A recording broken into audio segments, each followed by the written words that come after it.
In our first programme, we suggested that the main problem in acting Shakespeare is how to marry an Elizabethan text and acting tradition with a modern acting tradition.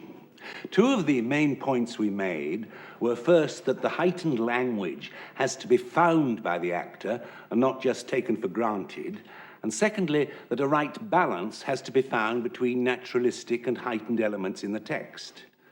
But most of the plays are also in verse, or else very often in heightened rhetorical prose. Blank verse is probably the very centre of the Elizabethan tradition, and perhaps the most important thing in Shakespeare that an actor has to come to terms with. Or rather, I should say that an actor needs to get help from. I stress that because many actors, particularly if they're not familiar with Shakespeare, very understandably look at the verse as some kind of threat. They know they will somehow come to grief if they ignore it, or be chastised if they do it wrong. It becomes a mountain to be climbed, or else an obstacle to be avoided. But no, it's there to help the actor. It's full of little hints from Shakespeare about how to act a given speech or scene. It's a stage direction in shorthand.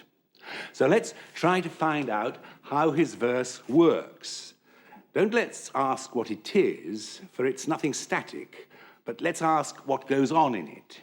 Shakespeare was an actor, and his verse is above all a device to help the actor. It doesn't necessarily or always have something to do with poetry, though it often does. But at the beginning, we can forget that. Now, how do you all think that it helps you as actors? Well, it helps the actor to learn the lines. It helps to give him his phrasing. Blank verse makes a pattern on the page which is easier for the mind to retain. It's also full of directorial hints. Mm-hmm.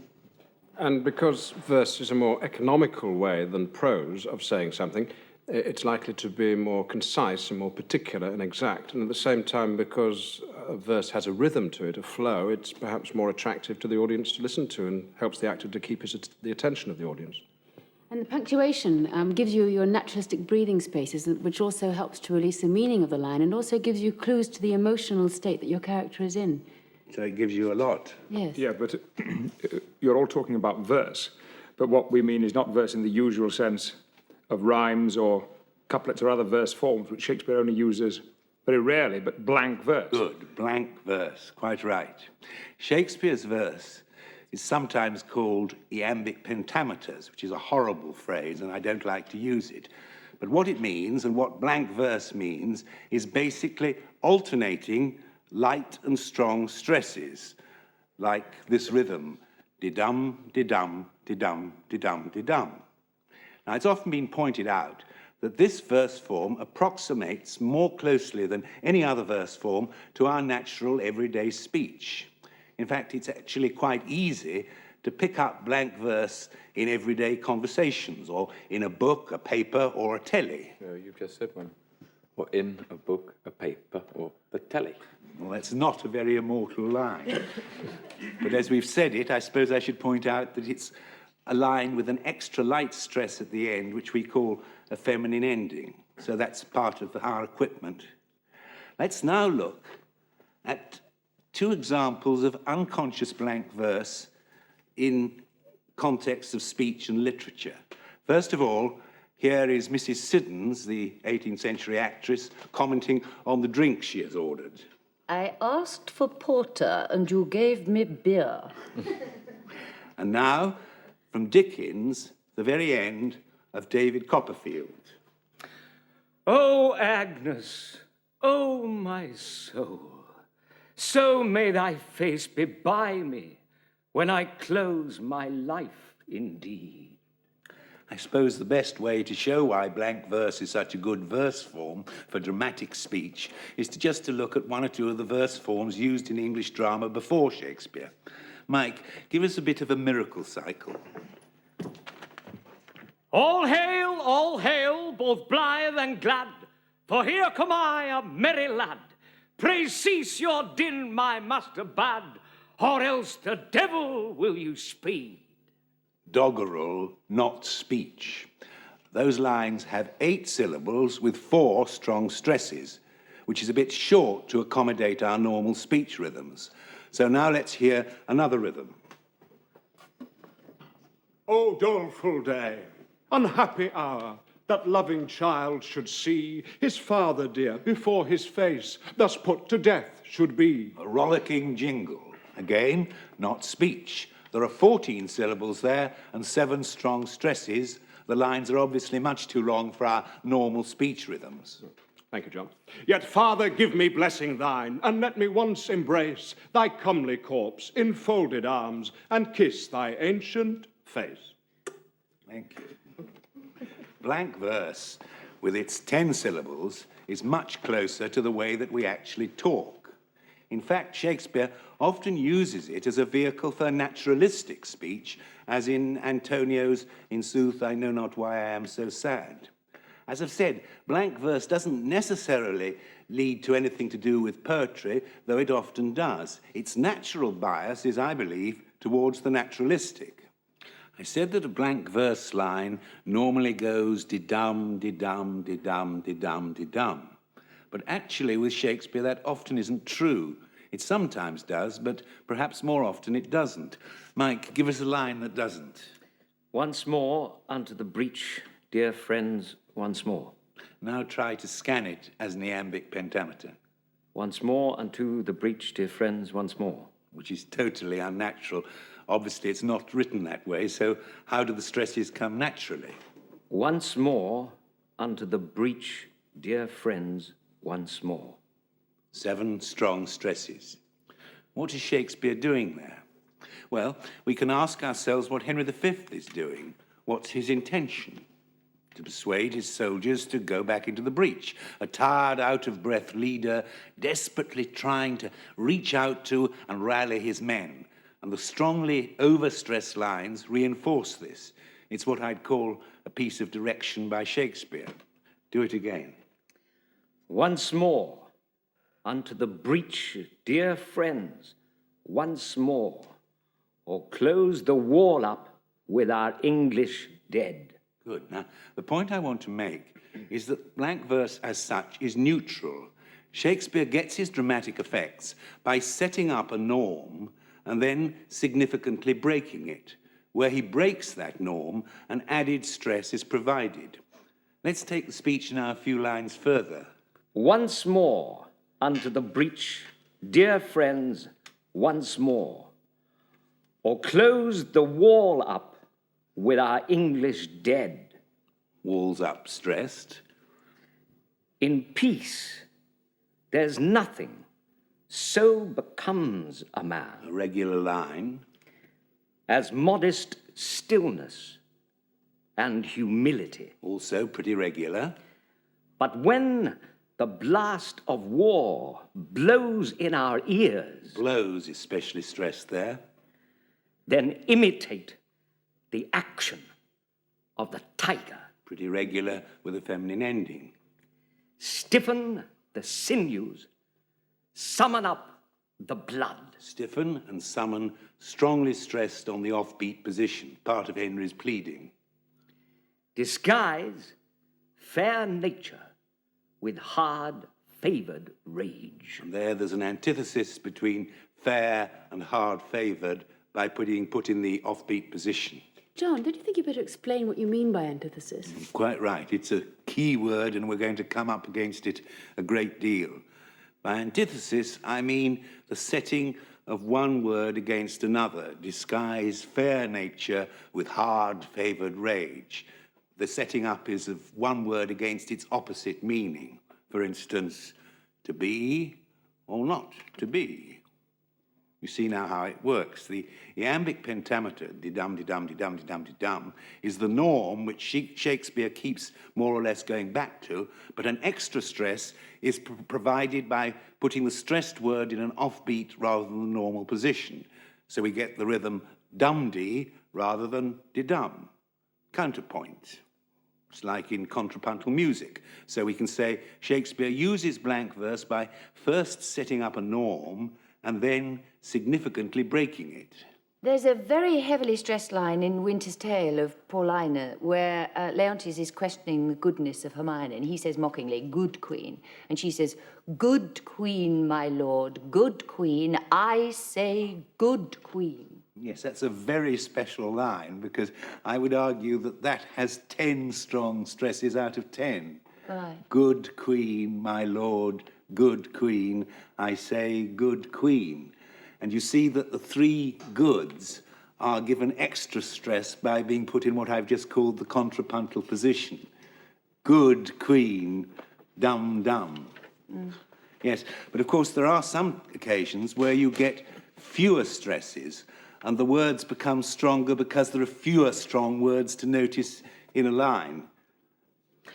There is a tide in the affairs of men. See, this is a regular line, except that there are only 4 strong stresses. There is a tide in the affairs of men. 4, not 5. Let's take another example. To be or not to be, that is the question. Whether 'tis nobler in the mind to suffer the slings and arrows of outrageous fortune, or to take arms against a sea of troubles, and by opposing end them. There, in the second and the third and the fourth lines, there are only 4 stresses, not 5. And at the end of the first 4 lines, there's also an 11th syllable, a feminine ending. Sometimes Shakespeare uses this extra syllable as a light stress and not as a strong one, and therefore it's a misscansion to give a feminine ending a strong stress. Let's have an example of that. How might a prince of my great hopes forget so great indignities you laid upon me? It just sounds wrong to stress the feminine ending here. Try. As in, so great indignities you laid upon me. Good. Now, there are a number of other Shakespearean usages which are even more telling. One is a short verse line. If a line is only, say, 6 or 7 syllables, we can be pretty sure that the missing syllables are taken up by a pause of some sort. But I mustn't lecture about it. Let's open up things a bit now and start acting some of the passages rather than talking about them. So spread yourselves out a bit. And David and Lisa, let's do a few lines from the trial scene in The Merchant of Venice. Okay? The trial.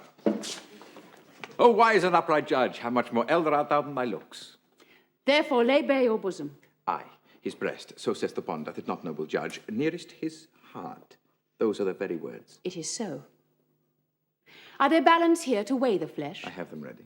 Have by some surgeon, Shylock, on your charge, to stop his wounds, lest he do bleed to death. You see how Portia and Shylock have 2 short verse lines. It is so, and I have them ready. 3 and 5 syllables respectively. Now, a short line in Shakespeare usually suggests a pause. So what do both of you think the specific function of these 2 short lines is? Well, in this particular case, there's a choice. You can either hear pause before the utterance or after it. Mm-hmm. And the choice you have to take is one which stems out, which is arising out of the actual emotional state you are in the scene. For instance, there are 2 ways of playing Portia in the scene conventionally. One is that she doesn't know what she's doing and is winging it. Or you can say it's a moral choice, that she's desperately trying to get through to him. That's right. So it is decision, an actor's choice in this case, because Shylock, because of his state, his emotional state and his confidence, is in no doubt about what he's doing at all, so he can come right in on cue. Yes. The balance here to where I have them ready. Yes, that's Now right. it's up to you again. That's right. There's So- another interesting thing too, because they actually share a line. Therefore, lay bare your bosom, I his breast. He says, which Yes. is also something. A shared verse line between two characters is a terrifically important point, isn't it? Yeah. Because what it says is, pick up the cue. Don't pause. Then there's very little choice. Yeah. There is no choice. No. I think when Shakespeare breaks up a verse line between two speakers, it almost invariably means pick the cue up. Otherwise, he wouldn't do it. And also the pause after I have them ready, the next pause that Portia's been given is interesting because she ends up, lest you do bleed to death, it's really the strongest clue she's giving to Shylock, that actually he's heading for desperate trouble. That's right. Clue is a good word because we can never be 100% certain, can we? There are clues in the text that we have to be detectives with. We can't always be 100% certain, but that doesn't matter. The important thing is that we ask the question and we play the detective, and usually we can find the answer in the text. John, when you say pick up the cue at once, what I understand it to mean is think faster. Because I know a lot of people, myself included, when we first come to Shakespeare, because of method acting or whatever, we tend to put in a lot of pauses into Shakespeare when we think the thought and then we speak it. And I think pick up the cue at once just means speak as you think faster, not speak faster, but think faster. Yes, think faster, that's absolutely right. I think that what you've just said is actually the most important thing that we've said so far in this programme. I think it's marvellous and absolutely vital. And it's pretty certain, isn't it, that Shakespeare's actors played the text a good deal quicker and tighter than we do. Our naturalistic bias makes us use a larger number of pauses, both at the end of the line and within it. Now, let's go on looking at the device of the shared verse line and take the famous example, which is from King John, when the king suggests murder to an accomplice. Death. My lord. A grave. He shall not live. Enough. Good. That's the example. Now, what do you think the verse is doing there? Well, what we've got are two verse lines. The first one has only got one word in it, death, and the second verse line is complete, my lord, a grave he shall not live, enough. Right. So, what do we think about taking it as you did, which I liked, and the other possibility, which would be doing it with pregnant pauses? Well, I remember when we did do it with pregnant pauses, actually. Oh, not together, not because I know you wouldn't do that. But I remember Emrys was in rehearsal, and Emrys was playing the king, and I was playing Hubert, and it started with he said death, and then moved right away, and I was stood there, and thought about it very carefully. My lord. And then he came round the other side. No, it's very good. That's what happened in rehearsal sometimes. Very good. A grave and left hand. I stood there. He shall not live. Enough. Terribly good, isn't it? And I remember your comments afterwards, which made us do it quickly in the end. There is another choice, isn't there? Because we've got two verse lines, that you could reasonably take a pause after death at the end of the first verse line. Yes. Instead of running the whole thing together. Can we try that? See what happens if you take a pause there. Yes, try that. Right. Death. My lord. A grave. He shall not live. Enough. Yeah. I think that's an earned pause. Yeah. You see, you spoil it if you have lots and lots of pauses, but if there's one in the right place at the end of the verse line, it's very, very telling. Yes, and the briefness of it is terrific because they're talking about something which cannot be described, which is the murder of a young child. That's Which right. is why it's so terse. You earn that tension after it, rather than between each lengthy, indulgent. It's what Jane said, thinking on the line instead of between the lines. That's right. Good. Thank you. Now, let's look at something else the verse does. What about the ends of the lines? Now, the norm here is for the grammatical pause or the end of a clause or a sentence, i.e. the natural place for the actor to take a little break, comes at the end of the verse line. When that happens, the verse is described as end-stopped. So let's go back now to the opening speech of the Merchant of Venice. In sooth, I know not why I am so sad. It wearies me. You say it wearies you. But how I caught it, found it, or came by it, what stuff it is made of, whereof it is born, I am to learn. 4 end-stopped lines, and then a short half line, I am to learn. What does that half line suggest to you? I think when the rhythm of the blank verse enters an actor's soul, as it were, and that rhythm is interrupted because there are no words to complete the line in I am to learn, did-dum, did-dum, did-dum. It just indicates that the mind is going on ticking, although words are not coming out to explain what the thoughts are. That's right. Then, of course, you come in with the next line with a bit more of a push because of that. Yes. I think that's what the short lines do 9 times out of 10. This is also a good example of end-stopped verse. The thoughts and the lines go together, and that's very helpful to an actor when he's learning at speed and mapping it all out in his mind, isn't it? Yes, and if the speech is a long one and the punctuation indicates that the thoughts are flowing and it is all, in fact, one sentence, the end-stoppedness of the verse may indicate points where an actor can breathe, if not actually stop speaking. Well, you have to stop speaking when you breathe, but just fractionally stop speaking. Yes, sometimes there are sentences which take up 14 or 15 lines of verse, and they'd actually be impossible to say if they weren't phrased for us by the verse. Let's listen now to a sonnet which is all one sentence.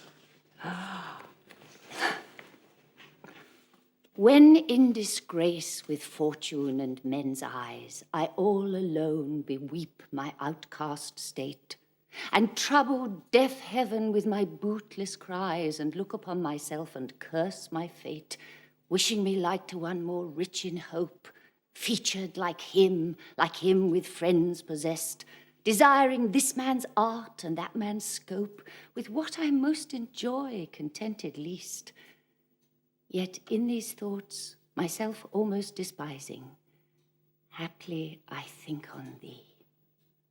And then my state, like to the lark at break of day arising from sullen earth, sings hymns at heaven's gate. For thy sweet love remembered such wealth brings, that then I scorn to change my state with kings. Good. Now, it would be virtually impossible to say that if it wasn't phrased by the verse. The speaker wouldn't know how to phrase so long a sentence. But what you did there, Sheila, and what the verse did, was to carry us with you, made us listen, go with the story, and actually it didn't seem too long, even though it was a very, very long sentence indeed, it didn't seem like it. It felt it to me. No, there is one line there, isn't there, where you, where I don't quite know what you should do, is lark arise from sullen earth, where Like it is actually a lark arising, end of line, from sullen earth sings hymns at heaven's gates. So what do you do there? Should you run on, should you not? Well, I would just say what I've just been saying. Ask yourself the question and decide which is better. If it's better for you to run on, run on. If the phrase with it actually helps you, then you must do that. Let's look at an extreme example in a late Shakespeare play, The Winter's Tale. Now, in his later plays, Shakespeare's verse is much less end-stopped, and the lines continually overrun. Here's Leontes, who is mad with jealousy of his wife and friend. Gone already. Inch thick, knee deep, o'er head and ears, a forked one. Go play, boy, play. Thy mother plays, and I play too, but so disgraced a part, whose issue will hiss me to my grave. Now, John, there's one line there which is run on. Thy mother plays, and I play too. What about that? It's natural to run it on. Well, is it? That's the question. You have to ask that question and decide. Yeah. Now, it's possible to stress the end of the verse line and for it to sound natural, like spontaneous speech. If you stress it here, it begins to sound slightly unnatural. For instance, thy mother plays, and I play too. And yet, to stress it in that way might be telling us something about Leontes. Well, of course, you could stress it that way if you went for the play and said, and I play too, if you picked out that theatre metaphor. Go play, boy, play. Yeah. Thy mother plays, and I play too. That's possible, isn't it? It is possibilities. There aren't laws. All I'm saying is one has to judge it and ask the question each time and then decide. This passage also contains another very common Shakespeare usage, which is a pause in the half-line, a grammatical pause in the middle of a verse line. Go play, boy, play. Yes. Full colon, thy mother plays and I. Go play, boy, play, colon. Now, what do we do about that? Do we pause there or do we run on there? Yeah, well, I think that the answer is common sense, and it's to do again with character, that if the general tenor of the speech is to do with rapid, teeming thought, then the actor should run it on. After all, we often do when we speak. That's right. So all the time, if you ask the question, you can find an acting reason for the answer.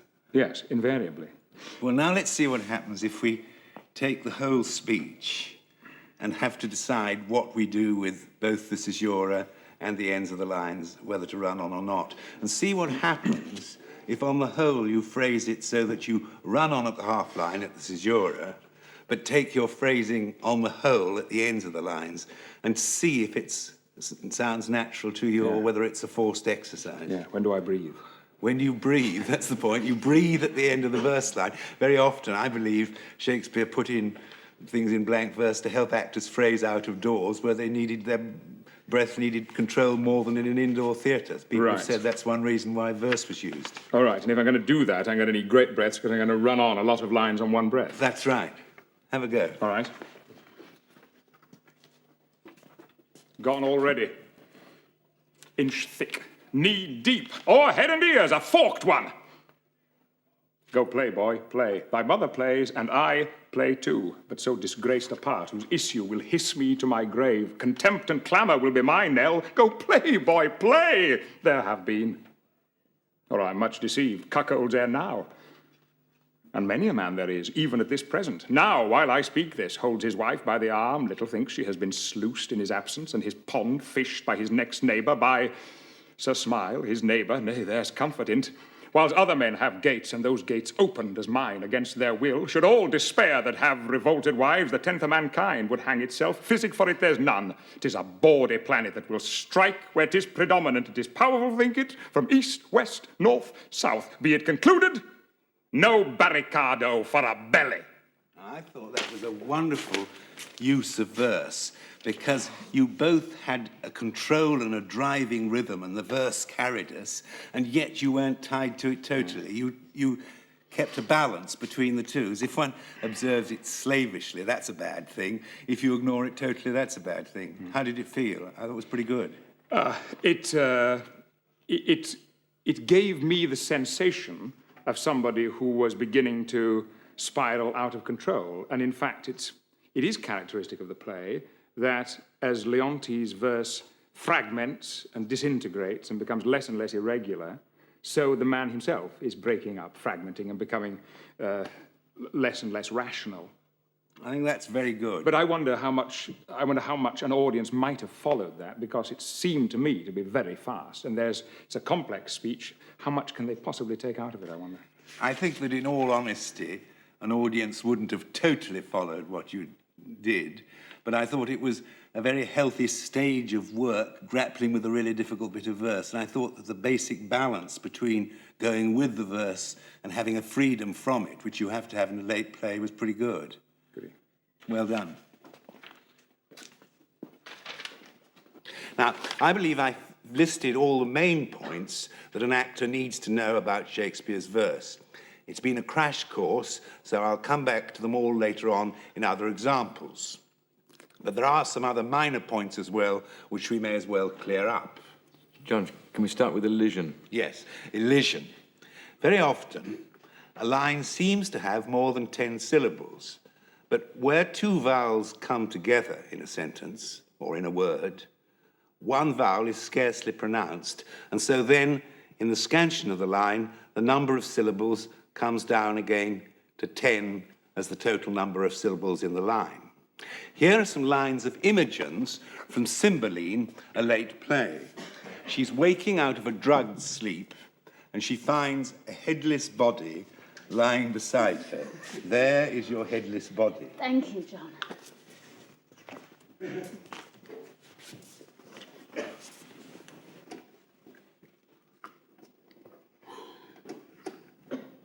Yes, sir. To Milford Haven. Which is the way? Oh, I thank you. By yon bush. Pray, how far thither? Odds peticans. Can it be 6 miles yet? I've gone all night. Faith, I'll lie down and sleep. Oh, but soft, no bedfellow. Oh, gods and goddesses. These flowers are like the pleasures of the world. This bloody man, the care on't. Oh, I hope I dream. For so I thought I was cave keeper and cook to honest creatures. But 'tis not so. Good. Well, you did that beautifully. You see, there's a very difficult bit of late verse, but if you go with it as you did, it's actually an opportunity for a piece of naturalistic acting about somebody waking up in an extraordinary situation. Yes. But let's just look now at the elisions that are in that text, because there's a number of them. First of all, yes, sir, Milford Haven, which is the way. Haven, as we say it, becomes one word. In the scansion of the line, it's not haven, it's haven. That's the first one.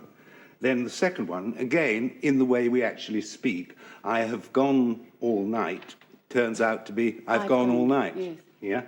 And then the next one, I'll lie down and sleep, instead of I will lie down and sleep. You see, elision sounds a pompous word, but actually it's to do with naturalistic speech, not something grammatical and abstract.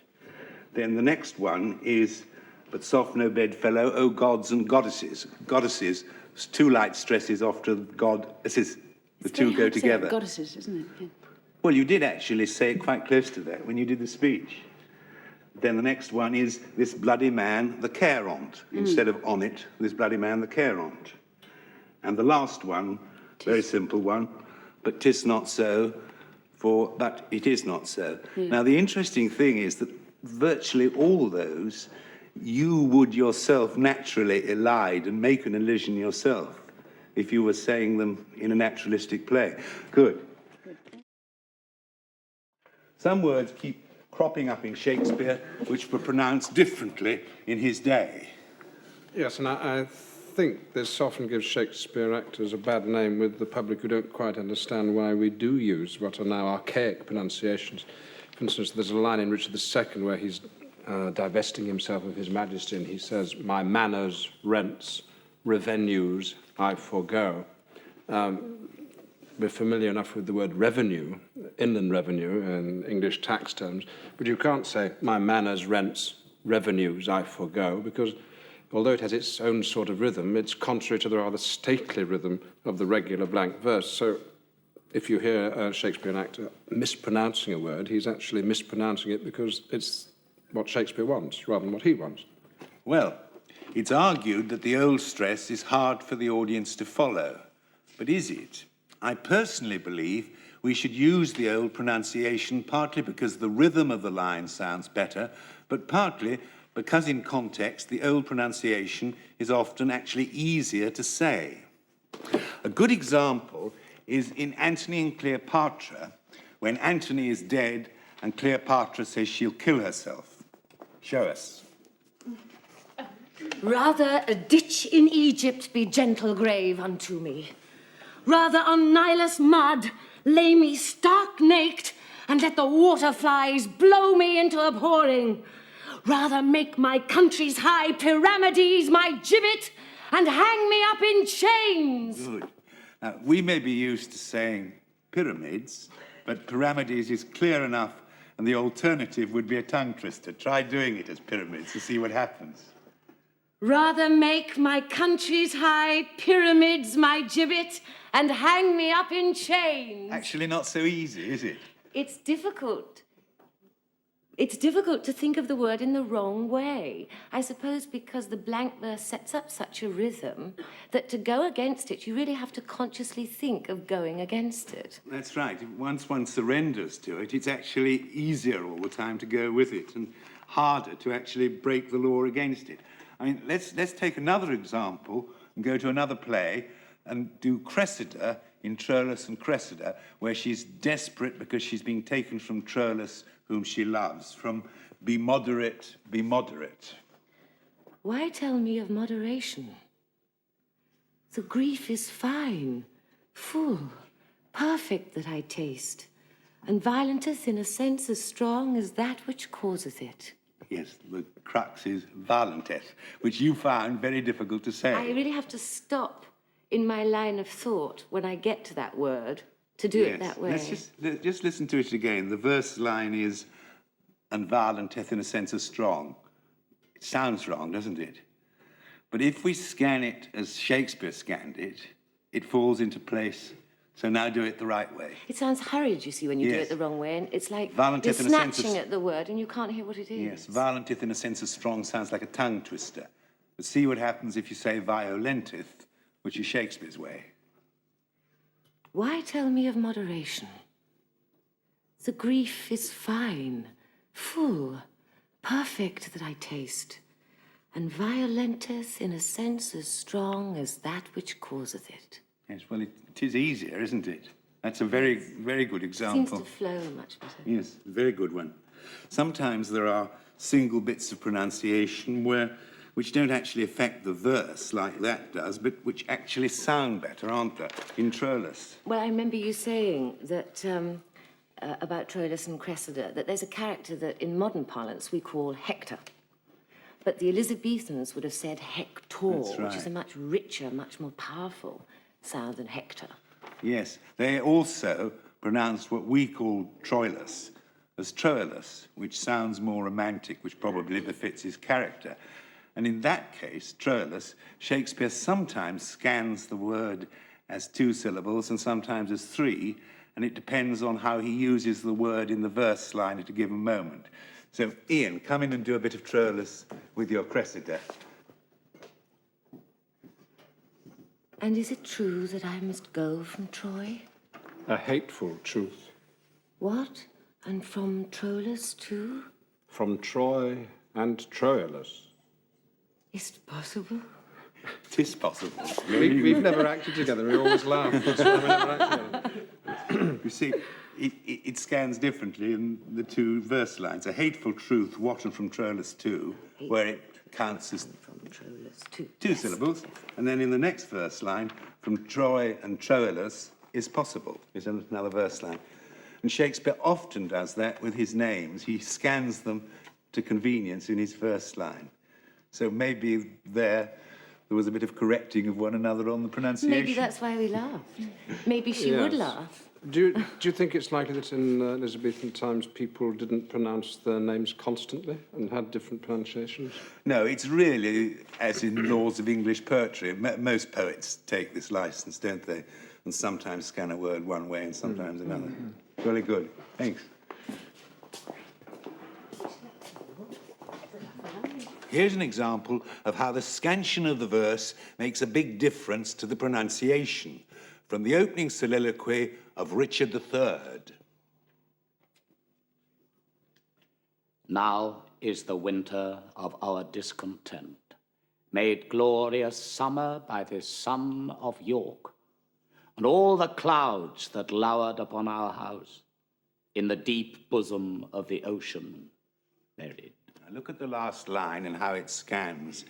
In the deep bosom of the ocean buried. There are 11 syllables here, not 10.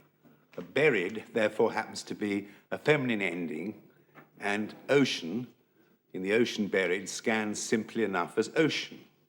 But now let's look at a bit from another king, King Henry V, in his Once More Into the Breach speech. Then lend the eye a terrible aspect. Let it pry through the portage of the head like the brass cannon. Let the brow o'erwhelm it as fearfully as doth a galled rock, or hang and jutty his confounded base, swilled with the wild and wasteful ocean. Now, something funny happens there. Swilled with a wild and wasteful ocean. Rousing stuff, but it seems to peter off at the end. So if we dig into that last line, how does swilled with a wild and wasteful ocean scan? What happens to the word ocean? Ocean, maybe ocean. That's right.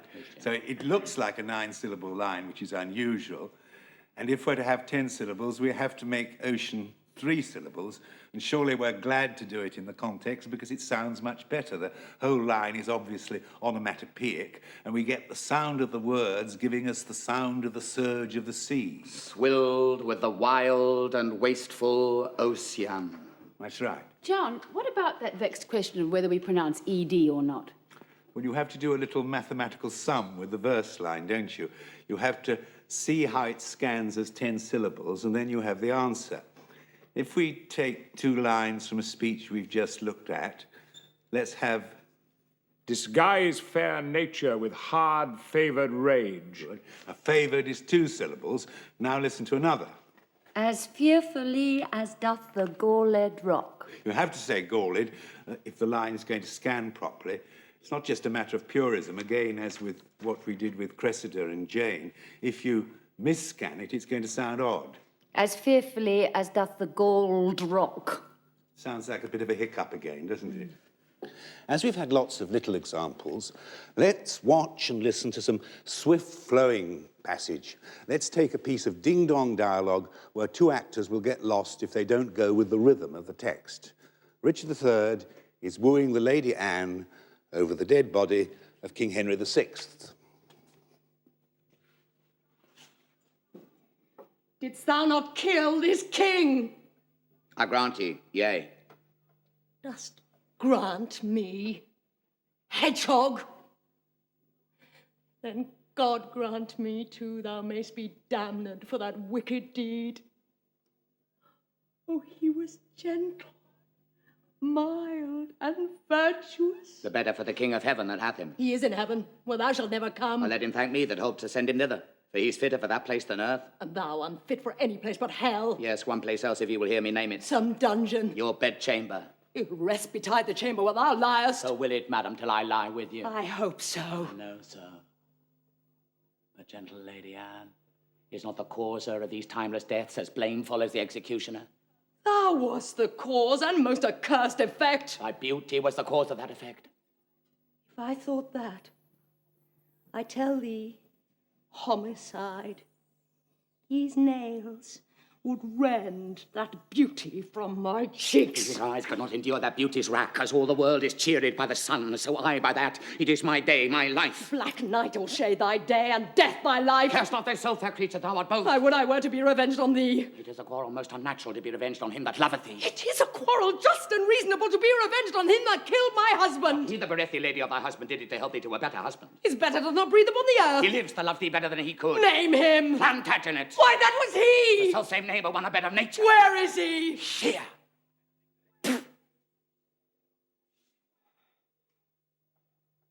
Why dost thou spit on me? Would it were mortal poison for thy sake. Never came poison from so sweet a place. Never hung poison on a fouler toad. Out of my sight. Thou dost infect mine eyes. Thine eyes, sweet lady, have infected mine. Good. Very good. John, all these things we've been talking about could be a bit daunting. How conscious should one be of the verse in performance? Well, I think the rule should be very conscious of the verse in rehearsal and don't think about it in performance. I suppose it should work there on the subconscious and you've got it into the system and help you that way, but not consciously. There is, I think, one other rule. If you decide in rehearsal that you want to go against the verse, of course you must be free to do so. But if you ignore it, I think an actor should do it knowingly. You don't just overlook it. Try to ask first if following the verse actually isn't better. Because you must never forget that Shakespeare's put it there to help you. That's what I think the centre of what the verse is about. Anyway, what do you think? Well, that sounds a bit as though it's eliminating spontaneity and performance in a way. I mean, you're saying that one has to get the pattern of the verse in your head. But all of acting is a balance between the worked out and the spontaneous, isn't it? It's part of that. I think what's pretty, revolutionary about what you're saying is that most people, when they go and see Shakespeare, expect somehow to be able, in the audience, to hear that the actors are speaking verse and relate it to what they know of poetry from poems they've learnt at school. And of course, you can sit through a whole Shakespeare play without being aware that it's written in verse at all.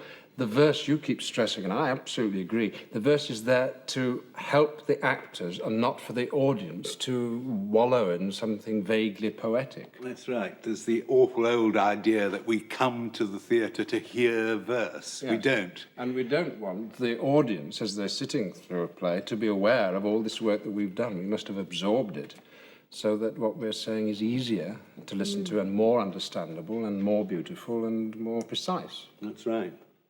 Absolutely.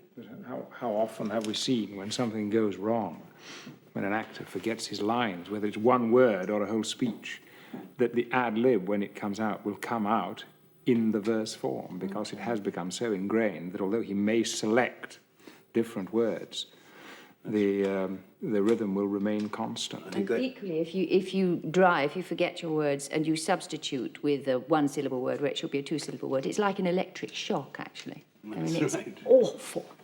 Yes. But with the verse, there is that very difficult stage in rehearsal where, as you say, you start off by being aware of the verse, and it's up to that moment that you break through that awareness so that it doesn't impede your actual character and your relationships with other people. It can stay there sometimes too long, and you've got to get rid of it to release other areas of the play, you know, relationships and the rest of it, and you've got to go through that. That's right. I feel very self-conscious expositing verse like the way I've been doing it, because I know that's not really what it's about. That's all stuff that's got to get into your subconscious, and then you've got to throw it away. And I think that would lead me to making one final point, because I'm not for a moment, of course, suggesting that Shakespeare worked it all out consciously himself in the way that we've been analysing it today. On the whole, I'm sure that he wrote intuitively, which is why sometimes his own lines misscan, and it's up to us to analyse it. But in the end, we must trust it intuitively like he did. I think that's the basic rule of the whole thing. It wasn't planned. It was organic. I mean, we have two contemporary references on his fluency as a writer, which perhaps worth ending with. One's by Hemming and Cundall, the two actors in his company and editors of the first folio.